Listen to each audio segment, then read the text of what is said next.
de esta mañana por Adán Kovačić. Es traductor del húngaro y del alemán, nacido en Santiago, Chile, es hijo de inmigrantes húngaros, premiado en numerosas ocasiones por el Ministerio de Educación y Cultura en Austria por las traducciones de Karl Kraus, Los últimos días de la humanidad, de 1992, Hans Lebert, La piel del lobo, del 94, Eimitio Dondoderer, Un asesinato que todos cometemos, Hans Lebert, El círculo de fuego, 96, Peter Altenberg, Páginas escogidas, del 98, Joseph Roth, Las ciudades blancas, Stefan Zweig, Embriaguez de la metamorfosis, 2001, Ingeborg Bachmann, El caso Franza, Requiem for Fanny Goldman, 2002, Karl Kraus, Dichos y contradichos, 2004, Ilse Eichinger, La esperanza más grande, 2005, y a finales del año 2004 recibió en Barcelona el premio Ángel Crespo, uno de los más relevantes otorgados en España, por su traducción de la novela El distrito de Sinistra, el escritor húngaro transilvano Adam Bodor. Ha recibido asimismo el segundo premio de traducción de Irma Kertész de 2007, el Premio Nacional de Traducción de 2010 del Ministerio de Cultura por el conjunto de su obra, el Premio Nacional de Traducción de Asturias por el conjunto de su obra por sus traducciones de Karl Kraus y el Gran Premio Traducción Balassi 2017. Vive en Barcelona y escribe también ensayos sobre las literaturas húngaras y austríacas. Muchas gracias. Sí, parezco un general con la...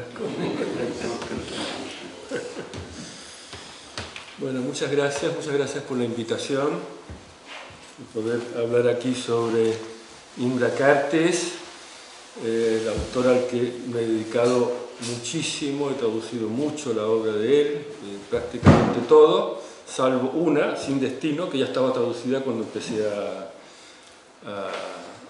dedicarme a la obra de Kertész, a finales de los 90.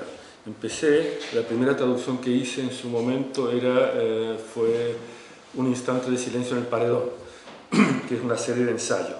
Y a partir de entonces ya fui sistemáticamente traduciendo toda su obra. Ahora entregué hace meses lo último que publicó él en vida, que no es su última obra, pero sí lo último que publicó, que se titula una serie de apuntes de los años 90, de ahí citaré bastante, de los años 90, se titula El espectador. Supongo que saldrá el año que viene. También en la editorial Acantilado, como todo de Kertész que se ha publicado, prácticamente. No todo, porque hubo un momento de zozobra cuando los derechos pasaron a Alfaguara, si mal no recuerdo. ¿Sí? Pues el legado de Imre Kertész, el título lo puse un poco también con un cierto dolor y un cierto punto polémico, porque la obra de Kertész, actualmente el legado, los derechos de la obra han ido a parar en Hungría a una fundación que depende del gobierno. Eso ocurrió, murió Kertész en marzo del 2016 y en septiembre del mismo año moría también su viuda, que ya estaba enferma, tenía un cáncer y casi podría decirse que ya aguantó hasta la muerte de su marido y luego ya se dejó ir y falleció así, realmente meses después. Y realmente días antes de la muerte de ella, o semanas, ella firmó un documento por el cual cedía los derechos de la obra de su marido pues, a esta fundación, una especie de think tank muy relacionado con el gobierno actual.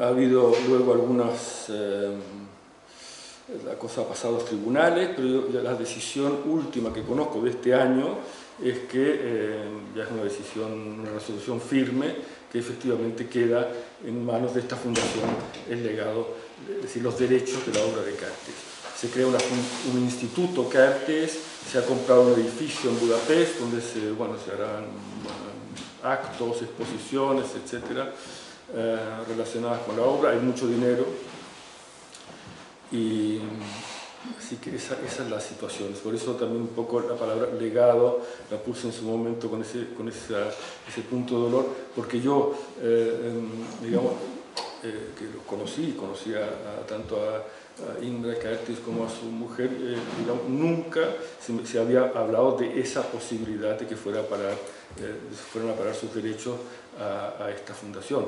Se hablaba de otra vía totalmente diferente, y de manera que a mí y a otros nos cogió de sorpresa esta última situación que se dio. El mismo Kertész, pocos años antes de su muerte, depositó todos sus manuscritos, de sus novelas, de sus diarios, etc., en Berlín, en la Academia de las Artes, Academia der Künste. Ahí están depositadas sus manuscritos, ahí está toda su obra. Digamos que su intención, por lo que yo tengo entendido, era precisamente huir de las arpas, digamos, del Estado húngaro, etc. Y eso queda allí. Ese material, todo ese material de su obra está allí en Berlín. Es decir, y resulta en todo caso, como mínimo, llamativo que una fundación tan ligada al gobierno nacionalista húngaro se haya hecho cargo del legado cuando Kertész había sido tan crítico con su país, ¿no? Con el humus nacionalista del país, con la incapacidad de la nación de afrontar y asumir realmente su pasado, su implicación concreta en la deportación masiva de sus ciudadanos de origen judío a los campos de exterminio. Si podríamos pasarnos el día entero citando pasajes de la obra de Kertész que se refieren precisamente a esto, a la no asunción por parte de Hungría de su implicación, a la no pertenencia esencial de Hungría al mundo occidental al que Kertész se sentía profundamente vinculado. Citaré algunos párrafos de una obra, precisamente de esta obra que he mencionado, del Espectador, que todavía no se ha publicado en castellano, y para que vean por dónde va la línea de Kertész en este aspecto. Dice, por ejemplo: puede que algún día se llegue a la conclusión de que mi existencia y todo cuanto hago y pienso resultan ajenos, dañinos y degenerados, entre comillas, desde el punto de vista de la nación húngara, al menos de la nación entendida en un sentido estrecho, tal como quieren concebirla los chauvinistas, es decir, desde el punto de vista de la nación condenada por ella misma a desaparecer. Me da vueltas en la cabeza el consejo de Toynbee: la judeidad debe enriquecer la cultura occidental. ¿Y si la cultura húngara no quiere formar parte de la occidental?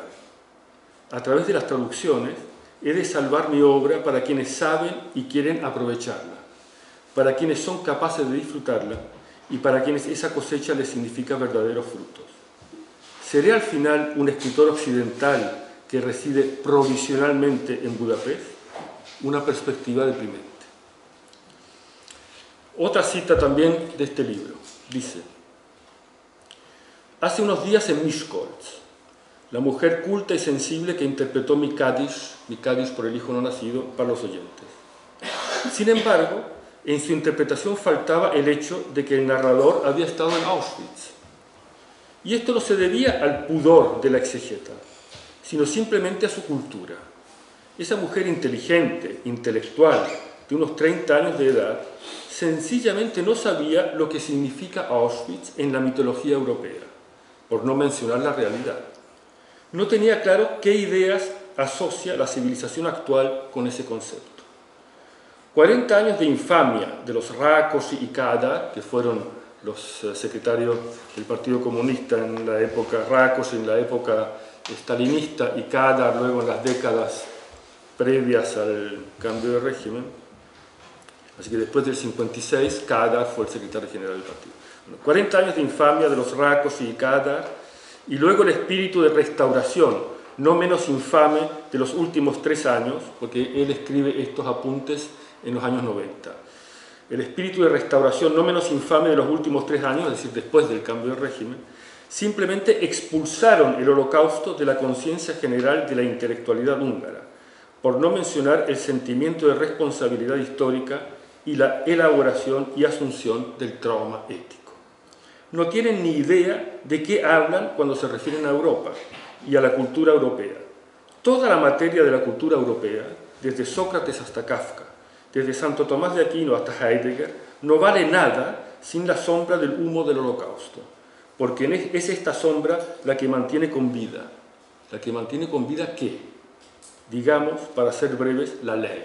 La ley la pone en mayúscula. Quienes quieren devolver la autoestima a la nación, justificando sus estupideces o sus crímenes, solo cometen más estupideces y más crímenes. No olvides nunca que aquí, a los 10 años, te excluyeron de la escuela, es decir, te obligaron a ir a una clase para judíos, que en las prácticas de la organización paramilitar juvenil Levante se designaba a estudiantes arios como jefes de tropa, los cuales atormentaban a discreción a los niños que llevaban el brazalete amarillo. Aquí, en el instituto de la calle Barchay, se formaba a niños de 16 años de edad para ser asesinos y a niños de 14 o 15 para ser asesinados. No olvides que por esta ciudad te fueron empujando a patadas, que en una tarde luminosa no apareció ni una sola mano dispuesta a ayudar, no se levantó ni una sola voz en las calles atestadas de gente.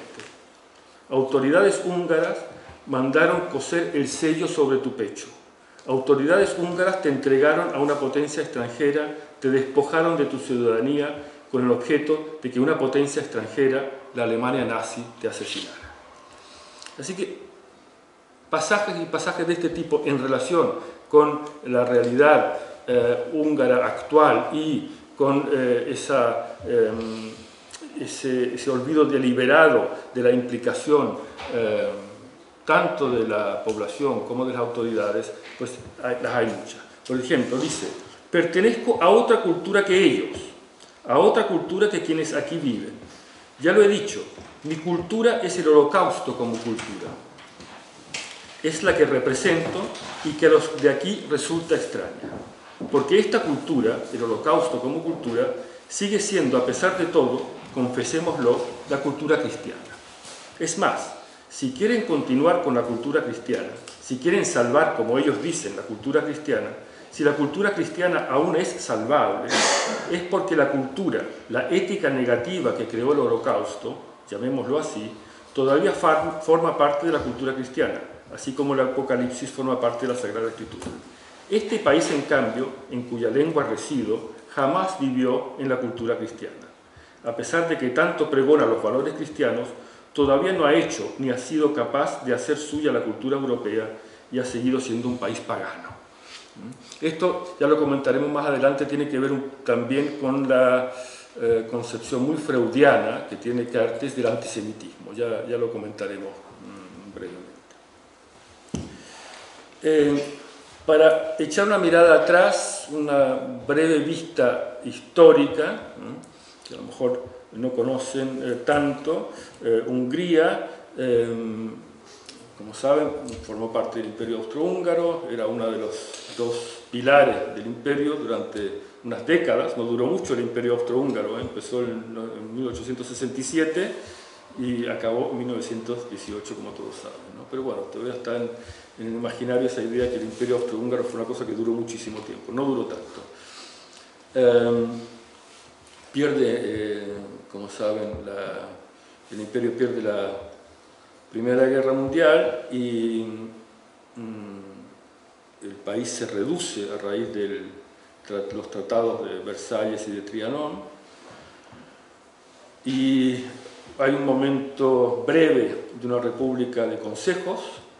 Béla Kun es el líder en aquel momento del Partido Comunista, que es el que lidera esa república de consejos, y se produce una contrarrevolución y el que sube al poder pues es el almirante Horthy. también en Hungría, que luego gobierna durante bastantes décadas hasta la Segunda Guerra Mundial. Y en ese periodo de entreguerras se promulgan varias leyes antijudías. Ya en 1920, la primera ley, que es una ley de numerus clausus, que es de control y limitación de la presencia judía en las universidades. Limita el número de estudiantes judíos en las universidades a un porcentaje equivalente al de los judíos en la población. Y los considera además, eso es muy importante, como una nacionalidad o una raza. Eso es nuevo. Entonces, eso no existía. Luego, en 1938 se promulga otra ley que limita todavía más, limita a un 20% el número de judíos en determinados puestos en las empresas comerciales, bancarias e industriales. Un año después, otra ley que reduce este porcentaje al 6% y prohíbe la presencia de judíos en la enseñanza pública y en la justicia. También limitaba la presencia de judíos en el ámbito del teatro y de los medios, etc. De manera que Hungría, al estallar la Segunda Guerra Mundial, se alinea con el eje, es decir, con Alemania e Italia, por afinidad, pero también por interés, con el objetivo de recuperar los territorios que había perdido a raíz de la Primera Guerra Mundial. Después de comenzar la Segunda Guerra Mundial, muchos varones judíos fueron enviados a realizar el llamado servicio laboral, un servicio militar sin armas, en lugares peligrosos, insalubres. Es decir, cuando las tropas alemanas ocuparon Hungría en marzo de 1944, el terreno estaba abonado, el antisemitismo estaba asentado y las autoridades, así como determinados actores políticos y segmentos de la población, colaboraron de manera directa en la deportación de los judíos de Hungría. Así fue a parar un adolescente judío llamado Imre Kertész, como tantos otros compatriotas, a Auschwitz, desde donde fue trasladado a Buchenwald. Kertész había nacido en 1929 en el seno de una familia judía asimilada. Su padre murió en marzo de 1945, asesinado cerca de la frontera con Austria durante una marcha forzada de un grupo de judíos hacia Occidente. Imre Kertész, el adolescente, sobrevive, vuelve a Budapest, ingresa en el Partido Comunista, del que luego reniega,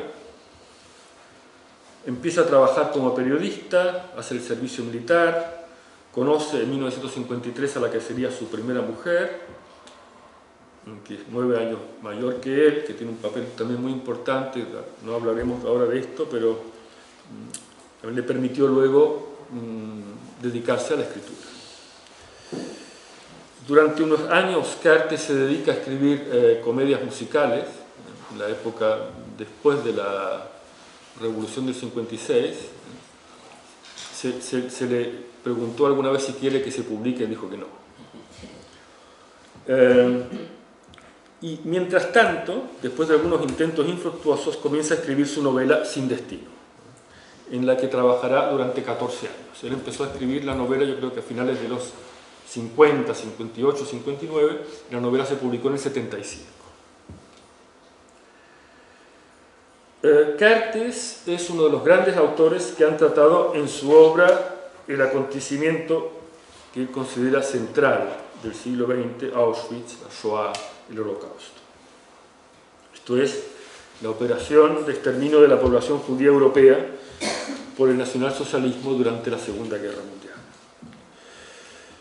Kertész es uno de los autores que trata ese acontecimiento central de una manera radical, sin concesiones. Se siente emparentado precisamente con los escritores que lo reflejaron de la misma manera, es decir, radicalmente, con Tadeusz Borowski, el polaco, con Paul Celan, con Jean Améry. No busca complacer, no busca los caminos trillados, los recursos sentimentales lacrimógenos. En un apunte del Diario de la Galera dice: quien sale literariamente victorioso o exitoso de la materia de los campos de concentración miente con toda seguridad. Así has de escribir tu novela, dice refiriéndose a Sin Destino. O sea, no transigir, no regalar nada, nada de concesiones. En este sentido está emparentado con el austríaco Jean Améry, también deportado a Auschwitz, que años más tarde reivindicaba su resentimiento cuando se trataba de olvidar, apaciguar, reconciliar y suavizar. Ya la primera gran obra publicada de Cartes, Sin Destino, supuso un escándalo, una bofetada, como señaló un crítico en su momento. Pensemos en la elaboradísima ironía del libro, que viene dada por el hecho de que el lector conoce el destino que puede tener un muchacho judío húngaro en 1944, y ese muchacho judío, el al principio ingenuo protagonista de la novela, en cambio no lo conoce. Por tanto, leemos frases como las siguientes. Cuando el protagonista está cerca de Budapest, a punto de ser trasladado con otros, sin que él sepa nada, a Auschwitz. Dice, leemos en la novela, sobre los alemanes había también diversas opiniones. Muchos afirmaban, preferentemente las personas de mayor edad y con experiencia, que independientemente de lo que pensaran sobre los judíos, los alemanes eran en el fondo, como todos sabíamos, gente limpia, honrada, amante del orden, la puntualidad y el trabajo, y que apreciaban estas mismas cualidades en los demás. A grandes rasgos, eso era lo que yo también pensaba, y estaba seguro de que me sería útil lo poco que había aprendido de su idioma en el colegio. Principalmente esperaba encontrar en el trabajo una vida nueva, ordenada y ocupada, experiencias nuevas y algo de diversión, una vida más agradable y placentera que la que había tenido hasta entonces. Y así emprende él, pues, el viaje a Auschwitz. Pensemos también, por ejemplo, en el célebre final de la novela. El personaje central, el protagonista, ese adolescente, regresa a Budapest tras su paso por los campos de concentración y exterminio y se topa con la incomprensión. Su lenguaje no es el mismo, sus sentimientos no son los mismos, sus sensaciones no son las mismas que los de la gente que se ha quedado en Budapest. Él insiste en que sus palabras reflejen su experiencia. Insiste, además, para asombro y horror de quienes lo escuchan, en que él mismo había dado pasos que estuvieron a punto de llevarlo a la cámara de gas. Les pregunté, leemos en la novela, les pregunté qué habían hecho ellos durante aquellos tiempos difíciles. Pues vivir, dijo uno, intentar sobrevivir, dijo el otro. Claro, observé yo, habían dado un paso tras otro. Ellos quisieron saber qué significaba eso de los pasos, y yo les conté cómo se hacía eso en Auschwitz. Había que calcular más o menos, les dije, unas 3.000 personas por tren. Había que calcular un segundo o como a máximo 2 para cada examen de aptitud. Entonces, para los que nos encontrábamos hacia la mitad, como yo, había que calcular una espera de 10 o 20 minutos hasta llegar al punto donde se decidía si íbamos al gas enseguida o nos quedaba de momento cierta posibilidad de seguir con vida. Entretanto, la cola se movía, avanzaba sin parar. Todos íbamos dando pasos, más grandes o más pequeños, dependiendo de la velocidad del procedimiento. Se produjo un corto silencio, interrumpido por un solo sonido. La señora Fleischmann me retiró el plato y se lo llevó a la cocina y ya no volvió a donde estábamos. Los dos viejos me preguntaron, ¿a qué venía eso? ¿Qué quería decir con eso? Les dije que nada en especial, simplemente que las cosas llegaban, pero que nosotros también avanzábamos. Es decir, Cartes insiste, y esa es la perspectiva existencial, iluminadora y aterradora de Sin Destino y de su obra en general, en que uno mismo ha contribuido de manera decisiva a su propia destrucción. Y la novela concluye, también escandalosamente, con algo siempre muy presente en la obra de Cartes, con la felicidad. Incluso allá, al lado de las chimeneas, había habido entre las torturas, en los intervalos de las torturas, algo que se parecía a la felicidad. Todos me preguntaban por las calamidades, por los horrores, cuando para mí esa había sido la experiencia que más recordaba. Claro, de eso, de la felicidad en los campos de concentración, debería hablarles la próxima vez que me pregunten, si me preguntan, y si todavía me acuerdo. Estas son las últimas frases de la novela. Hemos dicho que en la concepción existencial de Cartes, uno mismo contribuye decididamente a su propia destrucción. En Fiasco, otra novela, la segunda novela de Cartes, el narrador se define como un miembro moderadamente aplicado y no siempre intachable de la conspiración tácita dirigida contra mi vida. La misma frase aparece en otro libro, en Cádiz por el hijo no nacido, que también concluye de manera escandalosa. El narrador explica allí por qué no quiere tener un hijo, y la conclusión a la que llega es que no quiere ser un padre, porque padre y Auschwitz son para él lo mismo. O, dicho de otro modo, porque fue la autoridad paterna, en un sentido concreto y en un sentido amplio, la que lo preparó para ir a parar allí. Cartes se pregunta, ¿qué había en nosotros para que a algunos nos llevara a ser asesinados y a otros a convertirse en asesinos? Había un orden, había un ordenamiento, había un padre, con mayúscula, que Cartes encuentra ya en su educación, en su formación, en su escuela. Auschwitz, así escribe él en Cádiz, Auschwitz, dije a mi mujer, me pareció más tarde una mera exacerbación de las mismas virtudes para las cuales me educaron desde la infancia. Sí, allí, en mi infancia, con mi educación, empezó mi imperdonable quebrantamiento, mi supervivencia jamás sobrevivida, dije a mi mujer. Yo era un miembro moderadamente aplicado y no siempre intachable de la conspiración tácita dirigida contra mi vida. Auschwitz, dije a mi mujer, se me presenta en la imagen del padre. Sí, las palabras padre y Auschwitz producen en mí las mismas resonancias, le dije. Y si es cierta la afirmación de que Dios es un padre encumbrado, entonces Dios se me manifestó en la imagen de Auschwitz, dije a mi mujer. Pues hemos citado estas tres novelas de Cartes, Sin destino, Fiasco, Cádiz por el hijo no nacido. Hay una cuarta novela que se llama Liquidación. Él habla de una tetralogía de 4 obras relacionadas con el tema de Auschwitz, los campos de exterminio, o lo que él llama el totalitarismo. Luego hay otro grupo de obras suyas que son relatos, El buscador de huellas, Relato policíaco, La bandera inglesa, Expediente. Así que digamos ese sería otro grupo de su obra, los relatos. Luego están los libros de apuntes. Él fue un escritor de diarios. Hay diarios, los diarios que están depositados allá en Berlín, ¿no?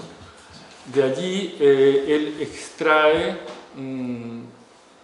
apuntes que luego a los que les da forma de libro, ¿no? Ahí está el Diario de la Galera. Luego Yo otro. Luego, en orden cronológico, El espectador, esa obra que todavía no está publicada en castellano, que saldrá el año que viene. Y luego, al final, La última posada. Ese es cronológicamente su último libro, La última posada, está en castellano. Y luego están, el cuarto grupo serían luego los ensayos. Los ensayos que están publicados en castellano en Un instante de silencio en el paredón y La lengua exiliada. Así que esos serían los 4 grupos que conforman su obra.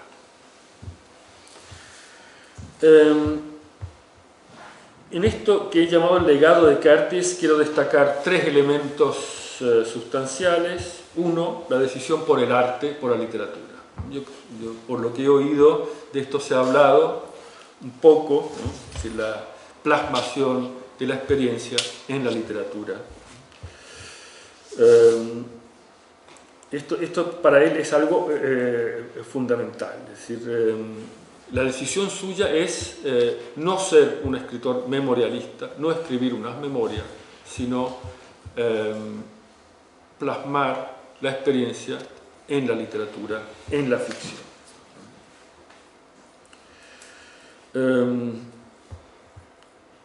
Cartes insiste mucho en que Auschwitz o el Holocausto solo puede pensarse con la ayuda de la imaginación estética. Hay una gran lucha en él por el estilo, porque la frase tenga estilo, porque la escena tenga plasticidad. Dedicó muchos años a cada obra, sobre todo, por supuesto, como ya hemos dicho, a Sin Destino, 14 años, pero también, por ejemplo, a Liquidación, su última novela acabada. Él quería incluso que el último libro que escribió, La Última Posada, también se considerara una novela, que no lo fue, que es de hecho la historia grandiosa, dolorosa, del fracaso de esa novela que él quería escribir. No pudo plasmar la idea que él tenía de un texto sobre la vejez. Él quería escribir un libro sobre la vejez, una novela sobre la vejez, ¿no? Que había de inspirarse en las obras tardías de los grandes autores, o inspirarse en los últimos cuadros de William Turner o en los últimos cuartetos de Beethoven. A pesar de su empeño, a pesar de sus intentos, no lo logró. Aún así creó un libro enorme, desgarrador, de una lucidez única, el libro de un derrumbamiento. Esa es La Última Posada. A Curtis lo animaba la conciencia de que solo en el arte, en la literatura, quedará recogido verdaderamente el hecho del Holocausto, la experiencia traumática de los campos de concentración y exterminio, ese eje central de la historia del siglo XX y para Curtis de la humanidad. Hay en Diario de la Galera una frase significativa, enigmática y al mismo tiempo esclarecedora, que dice así: Sin Destino como novela autobiográfica. Lo más autobiográfico de mi autobiografía es que no hay nada autobiográfico en Sin Destino.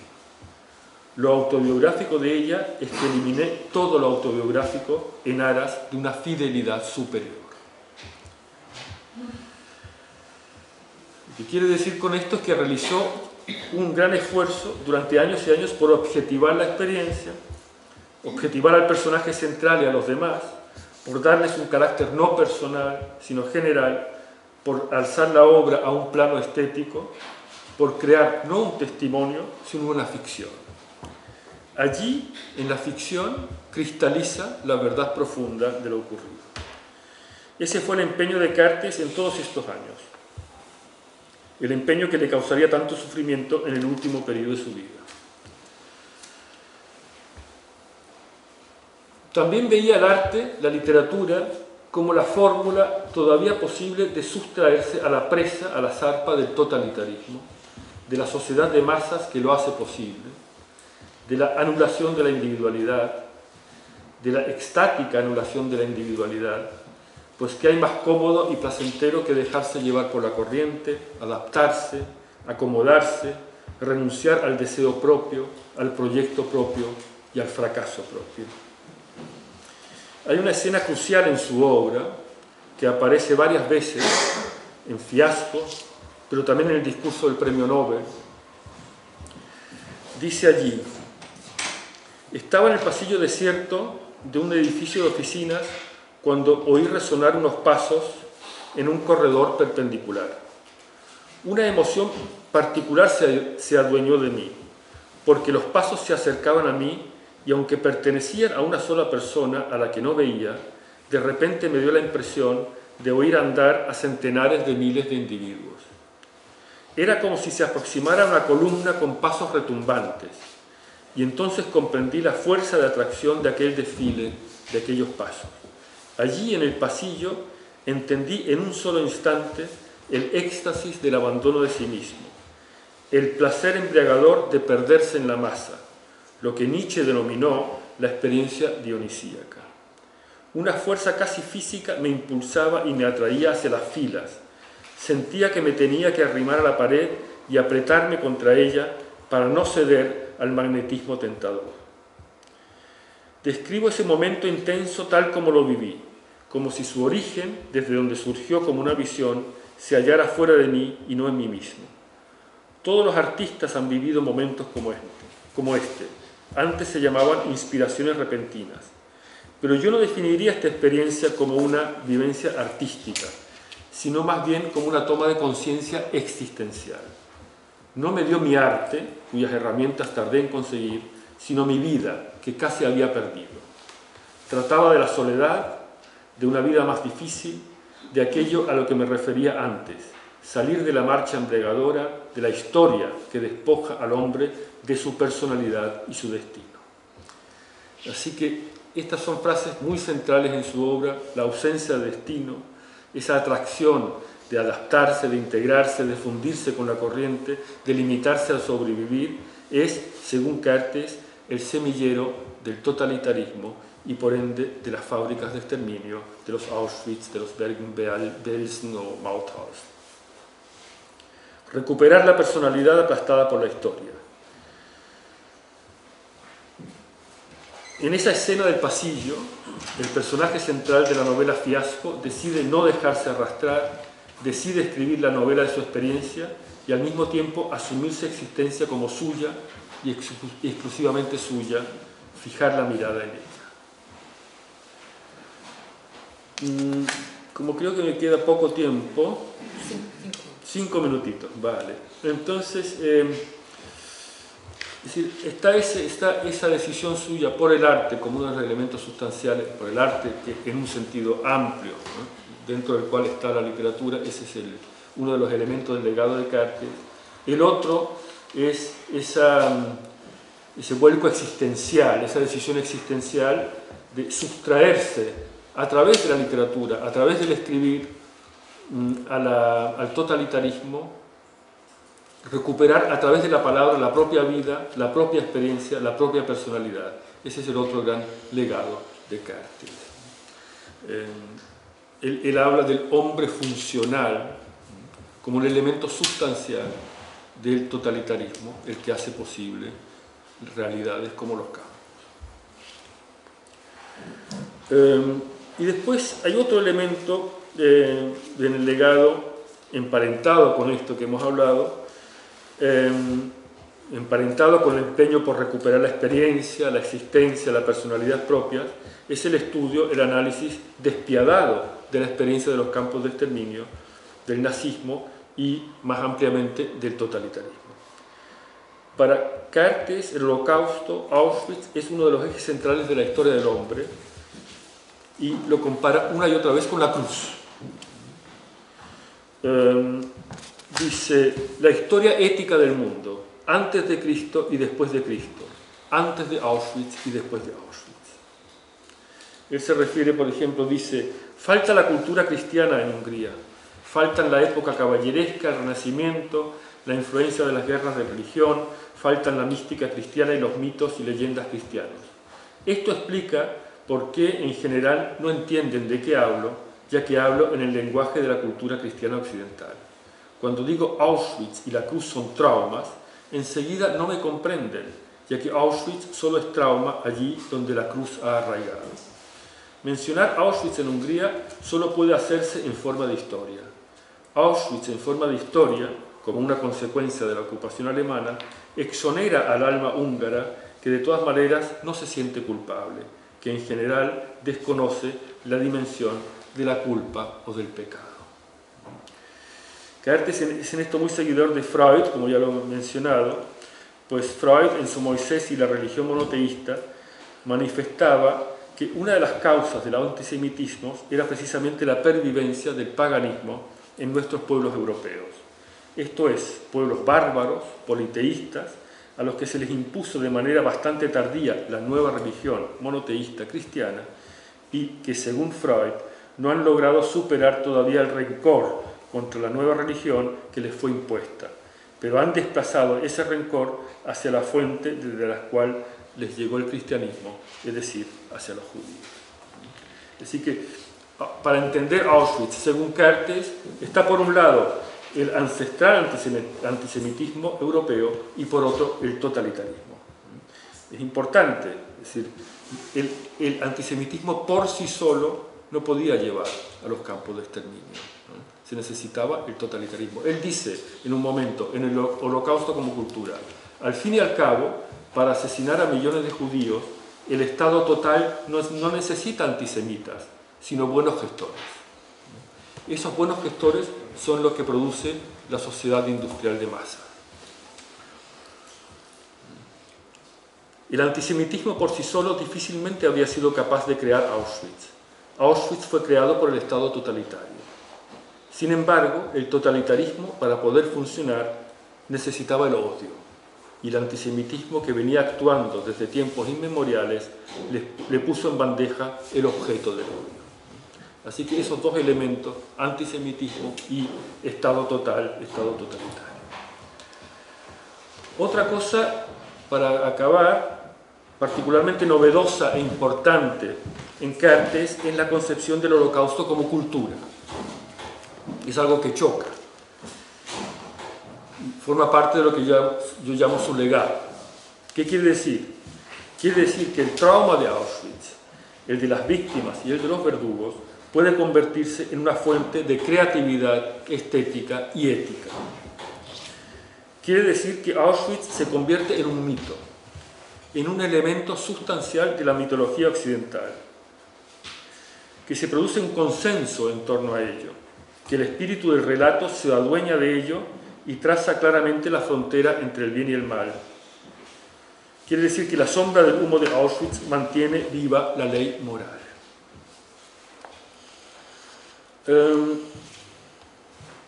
Todas estas reflexiones de Kertész en torno a Auschwitz y el Holocausto como cultura las plasma sobre todo en los años 90, cuando se había producido el cambio de régimen en Hungría, cuando había caído el muro, cuando Europa había vuelto a unirse, cuando la conciencia de lo ocurrido en los campos de concentración y exterminio se consolidaba como un elemento unificador, cohesionador, fundacional para la Europa unida.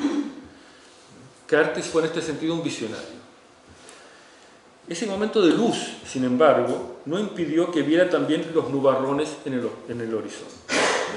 Dice: Auschwitz, fábrica procesadora de seres humanos que impone sus normas a los participantes, a los trinchados para ir a parar al caldo. Y esa fábrica se demostró perfectamente capaz de funcionar hasta que fue destruida por la fuerza. Pero no la destruyeron porque existiera. Auschwitz no se clausuró por ser lo que era, sino porque se volvieron las tornas, porque la balanza del poder se inclinó hacia otro lado. Es la gran enseñanza que nos deja este asunto. Por eso podemos considerarlo un paradigma que expresa la situación del hombre en el siglo XX. Y dice, esta es la frase fundamental: desde Auschwitz no hemos podido ser testigos de ningún cambio moral, económico o de poder que pudiéramos o hubiéramos podido vivir como imposibilitación de Auschwitz. Y entonces dice, el alma de la libertad no se encuentra en el sistema social, a lo sumo en lo más hondo de las vidas individuales, allí donde esas almas se vuelven contra el orden en que no solo discurren sus vidas, sino que está al servicio de la legitimidad, de la subsistencia, del estatus social, etc. de esas vidas.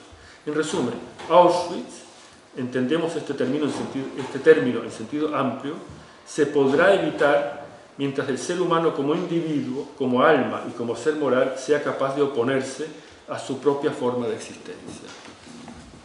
Lo que él viene a decir es que, tal como está constituida nuestra sociedad actual, Auschwitz puede repetirse perfectamente. Ante eso tenemos que estar continuamente atentos. Muchas gracias.